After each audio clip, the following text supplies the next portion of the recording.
Assalamualaikum warahmatullahi wabarakatuh. Semangat pagi anak-anak, salam sehat selalu.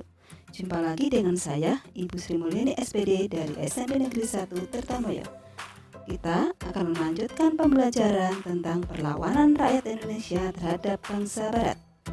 Marilah kita amati bagaimanakah penderitaan rakyat Indonesia pada saat itu, sehingga membangkitkan semangat para pemimpin-pemimpin untuk melakukan perlawanan terhadap bangsa-bangsa Barat.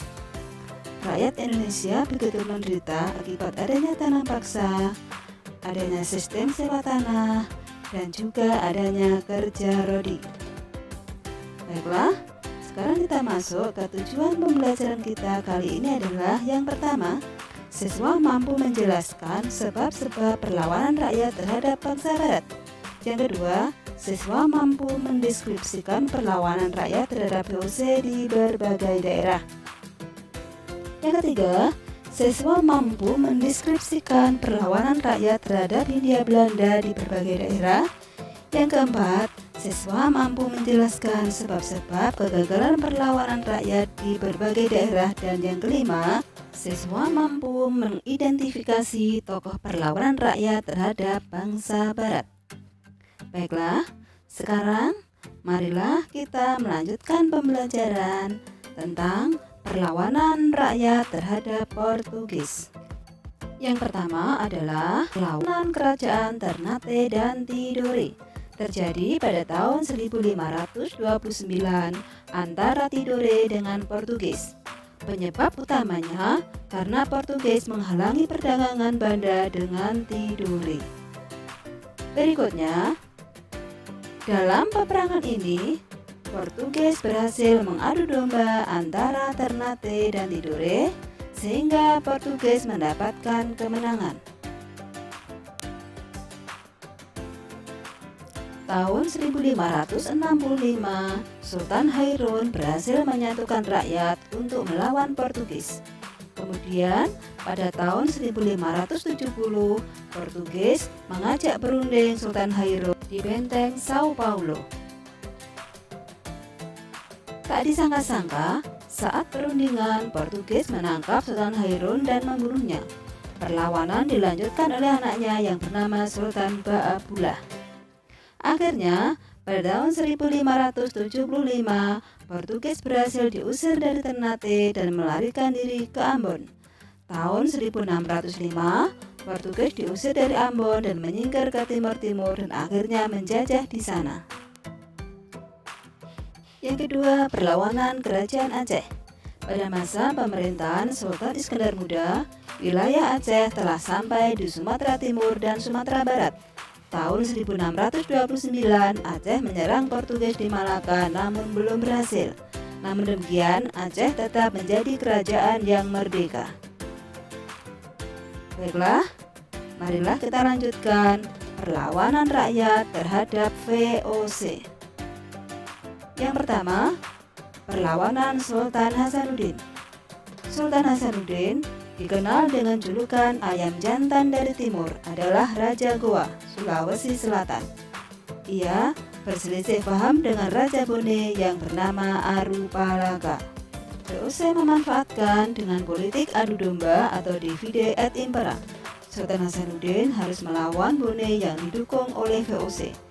Pada tanggal 18 November 1667, ia dipaksa menandatangani perjanjian Bungaya yang isinya 1.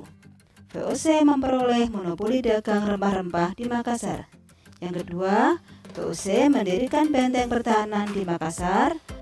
Yang ketiga, Makassar harus melepas daerah kekuasaan di luar Makassar. Berikutnya, Arupalaka diakui sebagai Raja Bone. Kemudian, yang terakhir, Makassar harus membayar biaya perang dalam bentuk hasil bumi kepada VOC. 2. Perlawanan Sultan Agung. Awalnya, hubungan Mataram dan Belanda dianggap baik. Belanda mendirikan benteng gudang atau loji untuk kantor dagang di Jepara, dan Belanda memberikan bantuan 2 meriam kepada Mataram. Perselisihan terjadi karena VOC ingin melakukan monopoli dagang di Mataram. Tanggal 8 November 1618 VOC menyerang Jepara.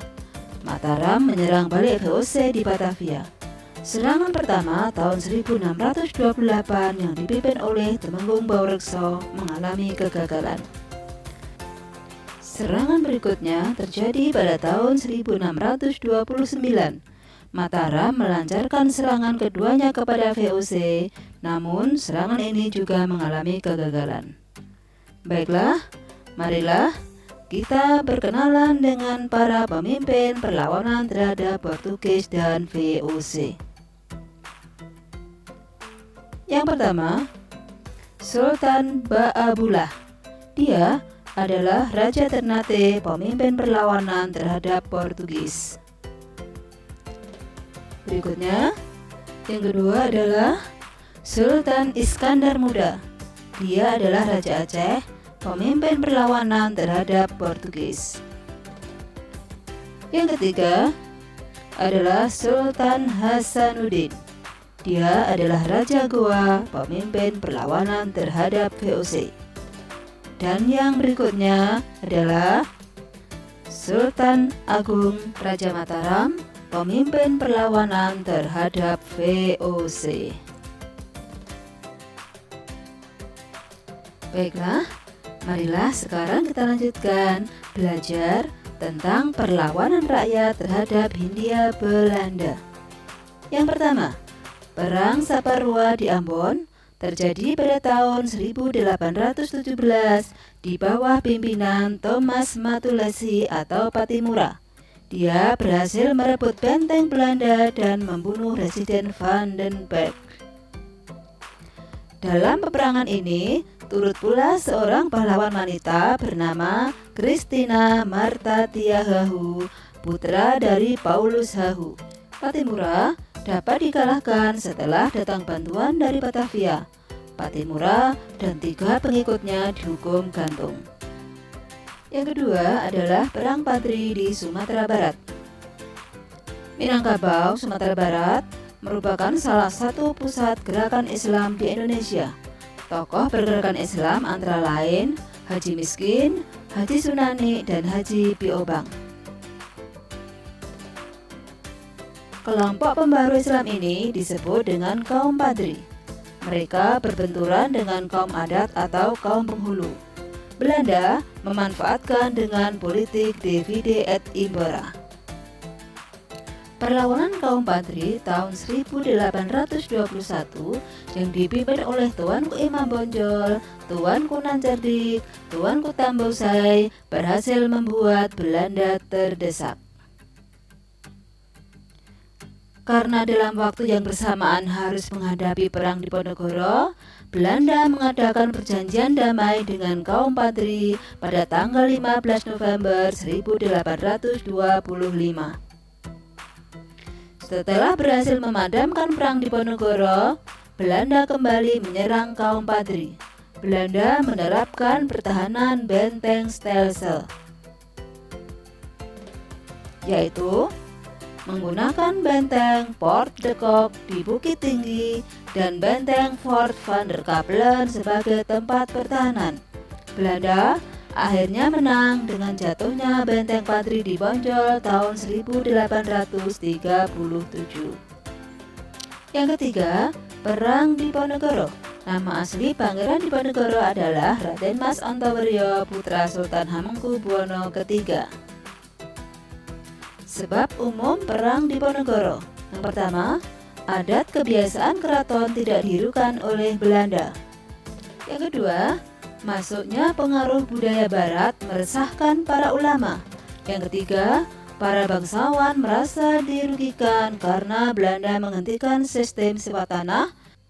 Yang keempat, banyaknya pajak yang membebani rakyat.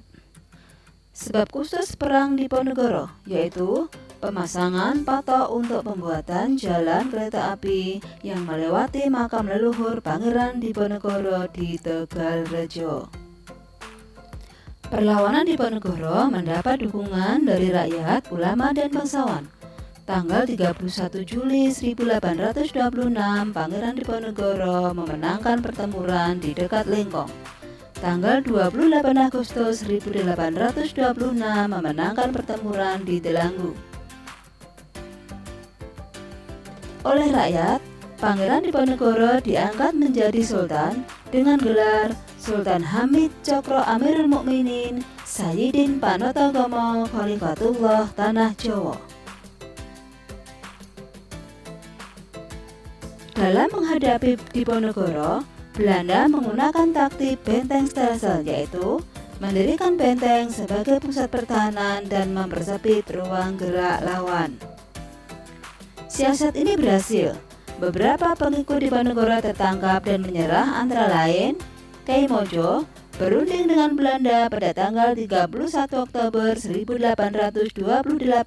Yang kedua, Mangkubumi, Sedot Ali Basa menyerah dan menandatangani perjanjian Imogiri bulan Oktober 1829.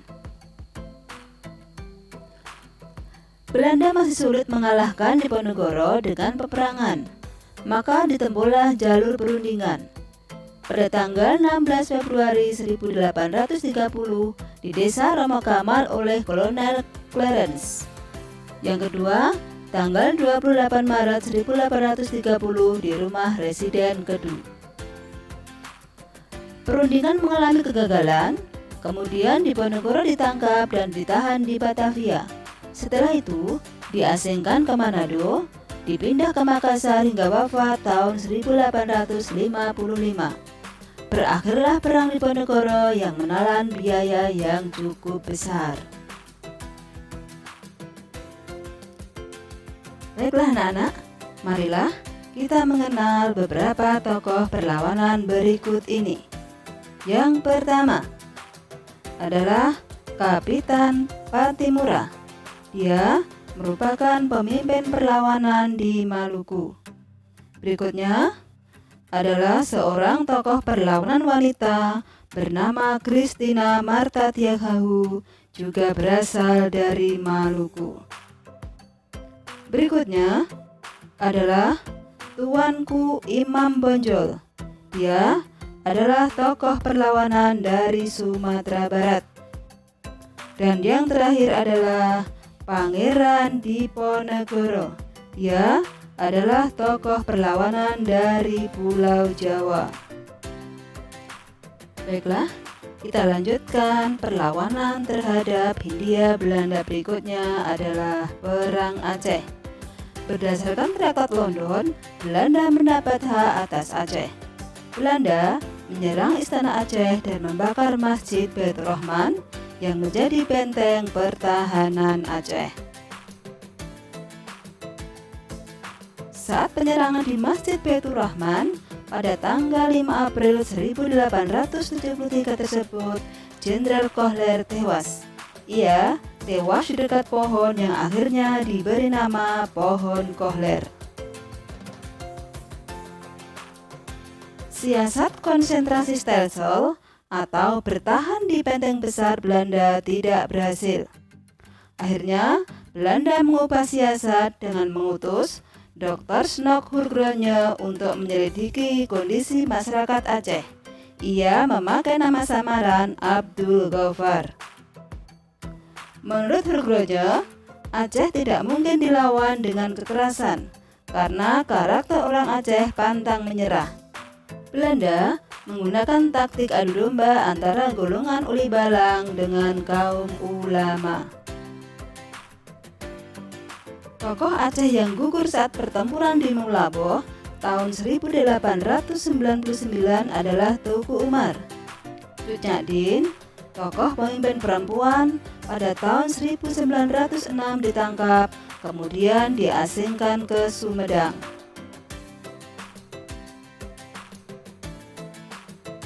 Yang kelima adalah Perang Sisingamangaraja dari Sumatera Utara. Perlawanan yang dilakukan oleh Sisingamangaraja XII disebut Perang Batak. Perang ini berlangsung selama 29 tahun. Belanda mendatangkan pasukan dari Aceh untuk menghadapi Perang Batak. Perlawanan terhadap Hindia Belanda berikutnya adalah Perang Banjar. Perang Banjar dipimpin oleh Prabu Anom dan Pangeran Hidayat. Setelah Prabu Anom ditangkap, perlawanan dipimpin oleh Pangeran Antasari. Tahun 1862, Pangeran Hidayat menyerah dan berakhirlah Perang Banjar di Kalimantan.